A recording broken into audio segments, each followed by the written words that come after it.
Hello, welcome to the Chirp YouTube channel. My name is Christy. I am your friendly online speech-language pathologist and specialist in children's communication development, which includes behavior, because of course behavior is a type of communication. We talk a lot about behavior on this channel, and today we are going to talk about the behavior of hand flapping.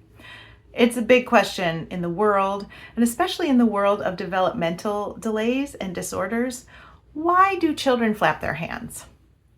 First of all, it's not just children with diagnoses who flap their hands. Many children flap their hands when they are young. Most typically developing kids grow out of this by the time they're about 3, but some don't. And that is okay, because flapping our hands is a way to communicate something. It's our job as the adult investigators in this mystery to figure out what the hand flapping is communicating.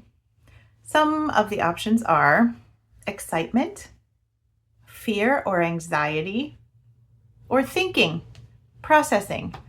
You can see how that would work. I'm processing. I need a moment. I do this myself sometimes, especially when I'm cooking for some reason. If I'm trying to think of what the next step in the process is, sometimes I just need a moment, and a good hand flap kind of helps sort that out. We all have motions or behaviors that help us to stay calm, or that help us perk up a little bit if we're feeling a little bit droopy. Think about what your own might be. Do you twirl your hair? Do you tap your pencil? Do you bite your pencil or your fingernails?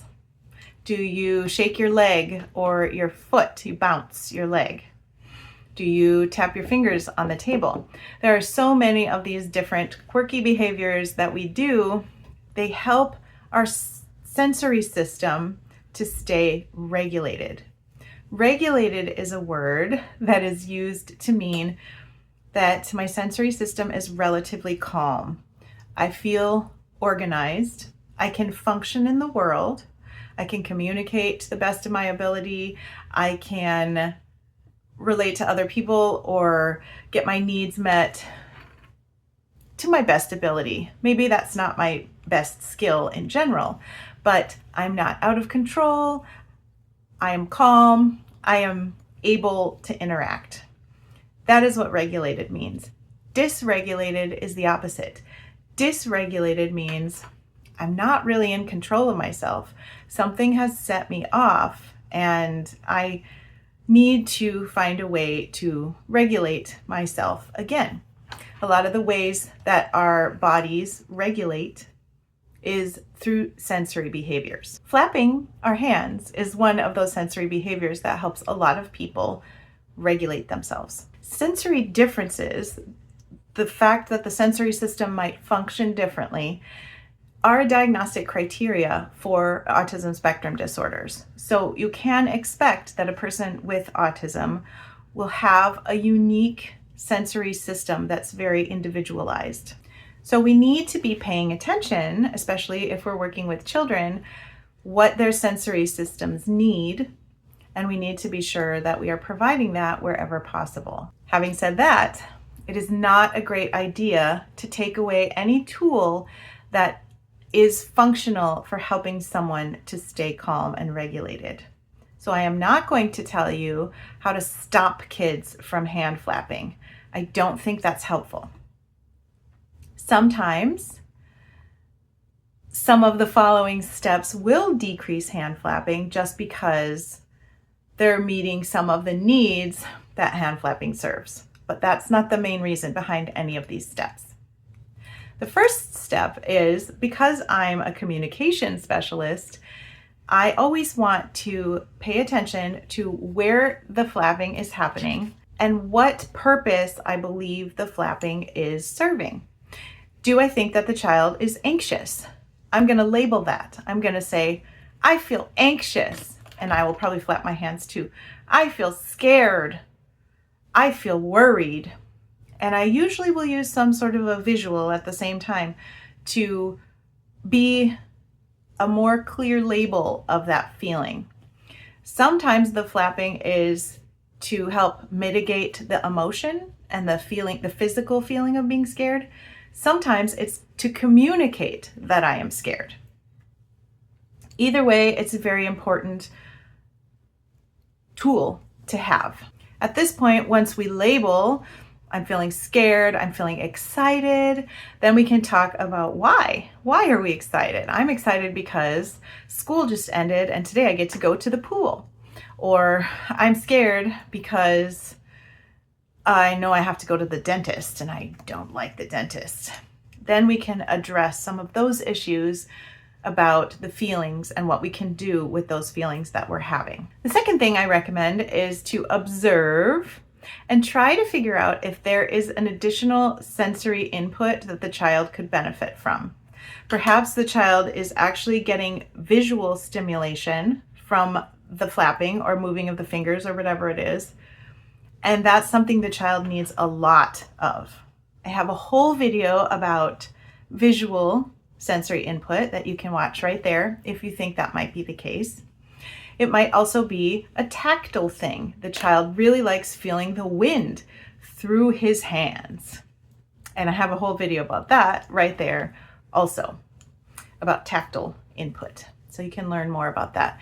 That whole playlist that I have now put up there is about sensory modalities and the different needs that some people have for increased input in those different areas and how you can provide it.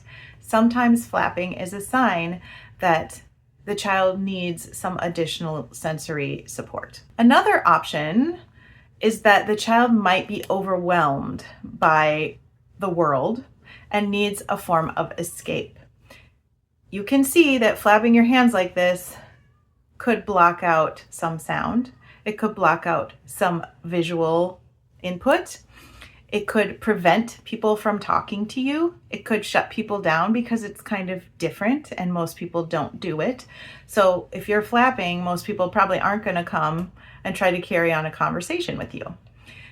This can be a safety mechanism. It can keep people and stimulation away if you are feeling like you have too much. Think about it this way. I studied in Austria when I was in college, and I remember getting there. I'd already studied German for 7 years at this point. So German itself, the language, wasn't unknown to me. But I had never lived in a place where German was all there was, pretty much. I was living with a family. They only spoke German to me. All the signs are in German. All the radio is in German. All the reading material is in German. All my classes were in German. I was plunged into a world of stimuli that were unfamiliar to me and that I didn't quite have a full grasp on. I feel like this is a good simulation of how it might be for some of our kids who have processing challenges. The world and sensory issues. The world is very big and confusing and loud, and there are a lot of people in it, and they all kind of want something from you, and you don't quite know what it is. You don't quite process the language at the same speed, and you don't know how to shut it off or make it stop. Sometimes flapping can be that thing. If you think this is the case with your child, some of our kids actually cover their ears and close their eyes and rock back and forth and hum. They are blocking every sensory channel that they have to prevent stimuli from getting in because they've had it. They're full. It was too much. If you think this is the case for your child and your child starts to flap, say, all done, and then just back off. Give your child a model. She can say all done when she's had too much, and you will back off. Maybe the flapping continues, but maybe it doesn't if it met its purpose, which was to get the overstimulation to stop. Give your child other options too, perhaps an eye mask, perhaps some headphones that are earmuffs that block out sound, perhaps some peaceful music instead of just random noise. But more noise music even though it is music, is not necessarily helpful. Depends on your specific child's inclinations. So play around with it. Mostly just back off, give your child some space and some quiet and some alone time. The next thing I'm going to suggest is to teach the people around you, family members, friends, other kids, what hand flapping means for your particular child and how you can support the child when you see this behavior. If this is just a sign that I'm excited, then we respond to it in that way. I'm excited. I get to go to the park. And then we say, that's great. I'm excited too. And then we go to the park. If it's a sign of being afraid, then we address it that way. And we teach other people, oh, look, in this case, Brian is flapping his hands and he knows he's going to the park, and look at that look on his face. What do you think it means that he's flapping his hands? I think it means he's excited. I'm excited too. We interpret. We look at facial expressions, we look at behavior, other behaviors, and we try to interpret what the hand flapping means. And we teach other people to do that, including other children.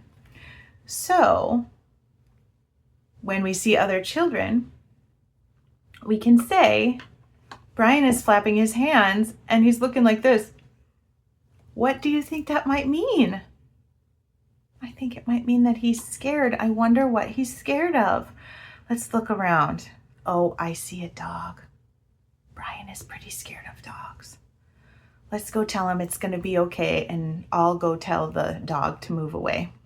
We can problem solve with kids and help them become more sensitive to other people's emotions, more sensitive to other people's experiences, even if those other people are not capable of verbalizing it themselves. Once again, I want to say that I do not recommend that you try to eliminate hand flapping just because you don't like it or just because you think it looks weird. If your child is using this as a coping mechanism and you take it away, how is your child going to cope? Your child is going to feel lost and potentially a lot more dysregulated and have a lot more difficulty managing himself or herself because he or she does not have this strategy anymore and feels shamed if she uses it. If you're a nail biter, for example, and someone just tries to tell you don't bite your nails, okay, but then what do I do when I'm nervous? It's kind of the same thing. We can introduce additional things that we can do if we're nervous. I can talk to a friend, I can hug a bear, I can jump on the trampoline, I can shake a maraca, all the things I can do when I'm scared. But they might not work the same way. And so if they don't, introduce lots of strategies, but if they don't work, allow your child to flap her hands because we know that that does work for her or for him. Do use hand flapping as an opportunity to get to know and understand this child better. Be a researcher, be an anthropologist who's investigating an interesting new culture and try to figure out what does this communication mean and how can I better interact with this person who is telling me something through this behavior. You know what to do. Give me a thumbs up and cling that little bell. And I will see you in the next video. Have a great day. Bye.